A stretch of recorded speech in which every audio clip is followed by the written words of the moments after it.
नामात्र। आप ये कह रहे हैं कि बंटी शेड़के कांग्रेस का रहने के बाद विकास भाऊ ठाकरे को हराने के लिए काम किया है, जी गडकरी को जिताने के लिए काम किया है जी। और आपने जैसा अभी कहा कि आरएसएस संघ से उनका संबंध है बंटी शेड़के का, तो ये बात कहाँ तक आप स्थापित करते हैं? देखिए, उसका प्रूफ तो हमने ये लोकसभा में देखा। ओके, इन्होंने जिस क्षेत्र से वो प्रभाग से नगर से करके चुनकर आए थे, जी वहाँ तकरीबन 27-28 बूथों में उन्होंने जी, बूथ नहीं लगाया। अच्छा इस बात की गवाह जो है उस क्षेत्र के जो इंचार्ज है रमन पैगवार है, जी कोटेचा है, जी और भी दो मध्य नागपुर के कांग्रेस के इंचार्ज थे। जी उन्होंने देखा, फिर बाद में इवन के विकास ठाकरे जी के भी फैमिली के लोग वहाँ के देखे जी कि यहाँ बूथ नहीं लगे, तो उन्होंने 11-12 बजे बूथ लगाया और जी। बूथ लगा के वहाँ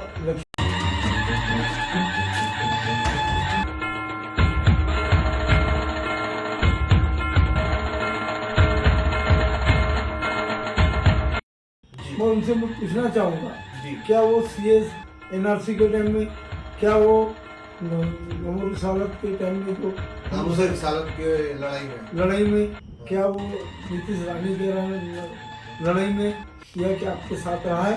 जी अगर आपके साथ रहा हो जी और कभी भी दुख दर्द में आया हो, तो जी। मैं उनके समर्थन में खिलाफ में मैं चुनाव नहीं लड़ता था। जी मुझे मालूम है ये व्यक्ति कभी नहीं रहा, यहाँ तक कि उसका बैकग्राउंड हमेशा संघ आरएसएस से जुड़ा रहा।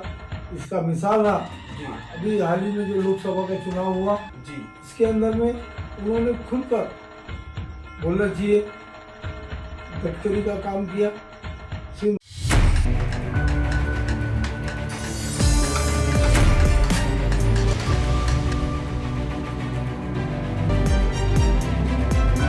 दोस्तों अस्सलाम वालेकुम रहमतुल्लाहि व बरकातुहू। मेरा नाम शाकिर रजा खान है और आप इस वक्त देख रहे हैं इनकलाब समाचार।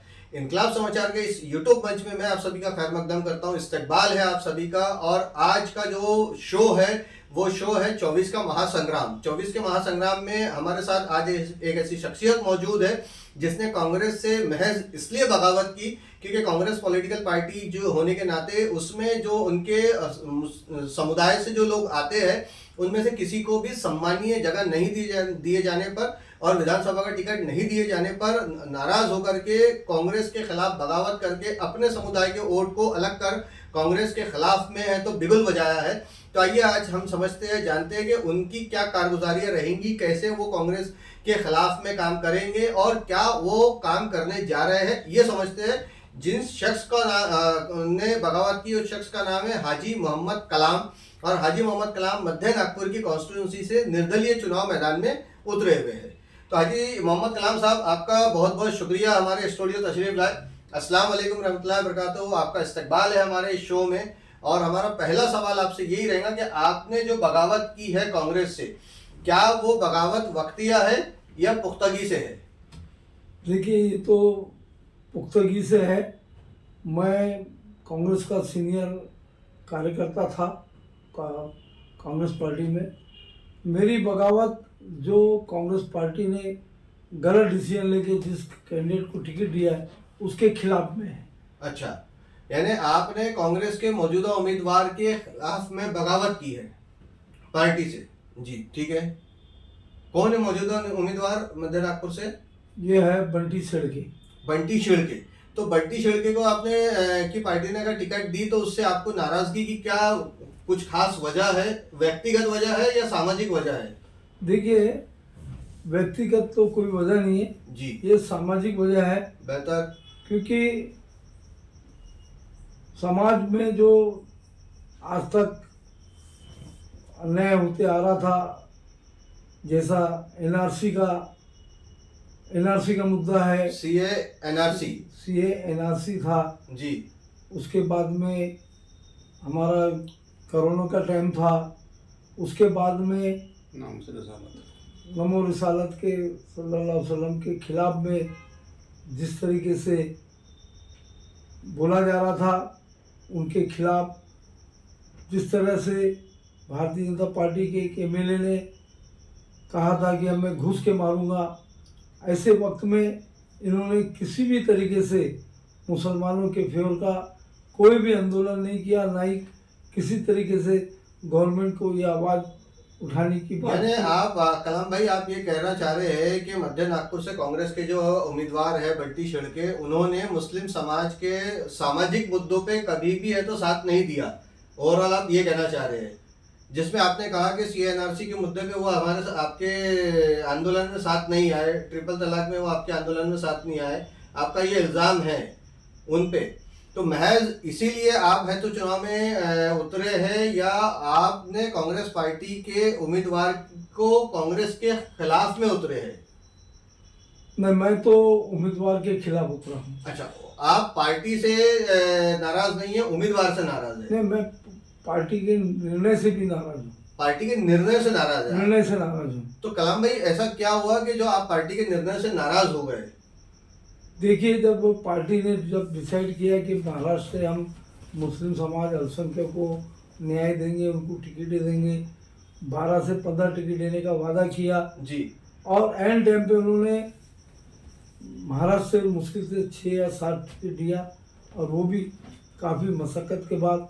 खासतौर पर विदर्भ में तो 1 टिकट दिया उन्होंने, जबकि हमारी मध्य नागपुर की जो टिकट है जी, यहाँ पर याकूब कमर से लेके शौकत कुरैशी और अनीस अहमद तक ये 4 टर्म 5 टर्म से मुसलमानों के लिए मध्य नागपुर रिजर्व रहा है। जी, और उसके बावजूद भी जो पार्टी में जो कैंडिडेट को दी गई है उसका 1% भी मतदान नहीं है यहाँ पर। जी, और ऐसे व्यक्ति को दिया क्योंकि आज का दौर ऐसा है, पूरे देश में जाति समीकरण पे ही टिकटें बांटी जा रही है और जाति समीकरण पे ही इलेक्शन हो रहा है। ओके।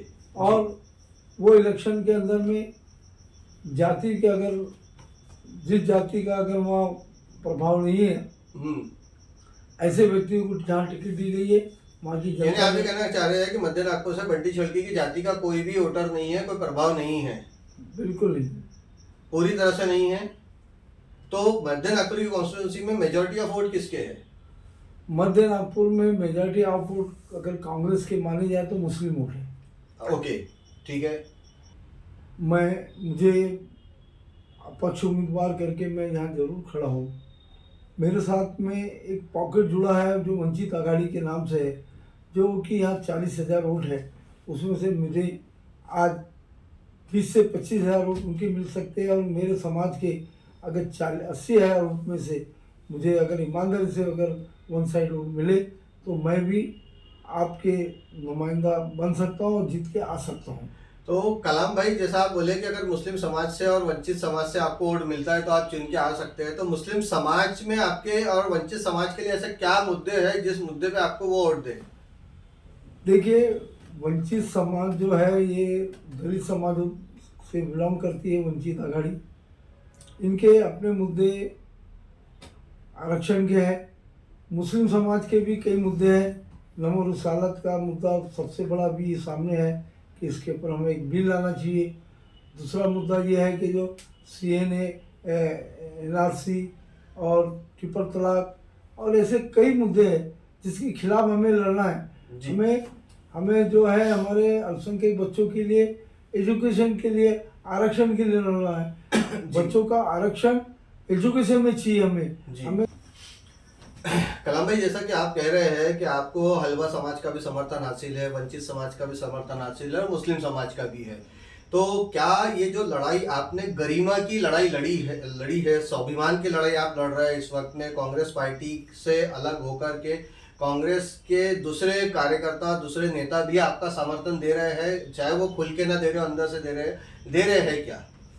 मुझे कांग्रेस के बड़े बड़े नेता और जो कांग्रेस के मध्य नागपुर में खासतौर पर रहने वाले जो कार्यकर्ता है जी, जो नाराज है जी, इस डिसीजन से नाराज है, उन लोगों का भी मुझे समर्थन प्राप्त है जी।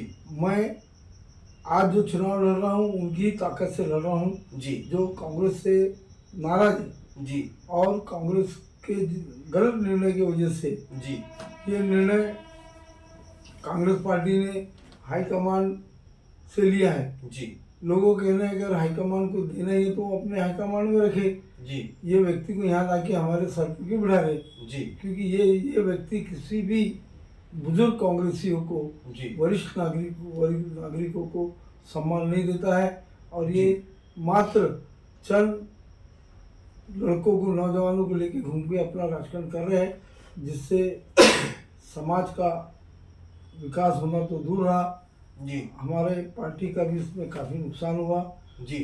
और ये पार्टी के नुकसान और खास तौर पे मुस्लिम समाज के नुकसान की वजह से, जी मुस्लिम समाज का नुकसान ये है कि आज मुस्लिम समाज के सम्मान की बात थी जी। और उसके बावजूद भी तुम्हारे छाती पे खड़े रह के उन्हें टिकट लाया, तब भी अगर मुस्लिम समाज उसको साथ में घूम रहा है जी तो मुझे कोई उससे नाराजगी नहीं है। जी मैं उनसे मैं पूछना चाहूँगा, जी क्या वो CS NRC के टाइम में, क्या वो नमो रिसालत के टाइम में जो नामूसे रिसालत के लड़ाई में क्या वो नीतीश रानी के लड़ाई में या क्या आपके साथ रहा है? जी अगर आपके साथ रहा हो जी और कभी भी दुख दर्द में आया हो जी। तो मैं उनके समर्थन में, खिलाफ में मैं चुनाव नहीं लड़ता था। जी मुझे मालूम है ये व्यक्ति कभी नहीं रहा, यहाँ तक कि उसका बैकग्राउंड हमेशा संघ RSS से जुड़ा रहा।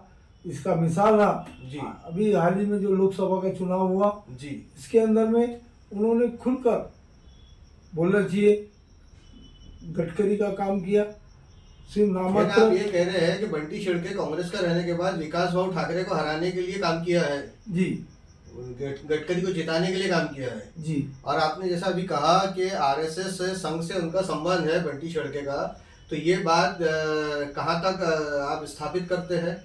देखिए उसका प्रूफ तो हमने ये लोकसभा में देखा।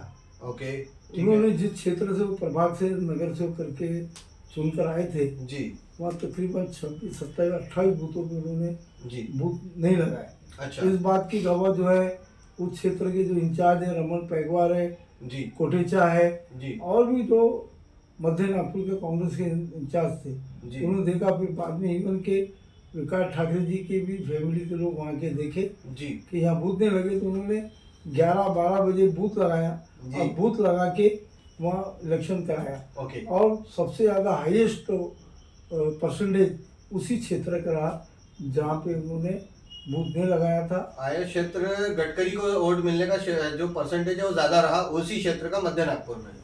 ओके तो दोस्तों जैसा कि कलाम भाई बता रहे हैं कि बंटी छिड़के जो है RSS के कार्यकर्ता के रूप में 2024 के लोकसभा चुनाव में काम करते हुए रंगे हाथों पकड़े गए हैं पार्टियों के लोगों के द्वारा, इंचार्ज के द्वारा और बाकी लोगों के द्वारा जो आकलन इन्होंने बताया। अब सवाल ये उठता है कि जब अगर बंटी छिड़के कांग्रेस के अंदर रह के बीजेपी का काम कर रहे हैं तो पार्टी टिकट क्यों दे रही है उन्हें? इसी बात का तो गुस्सा है हमें। इसी बात को लेके मैं कांग्रेस के उम्मीदवार के खिलाफ चुनाव लड़ता हूँ।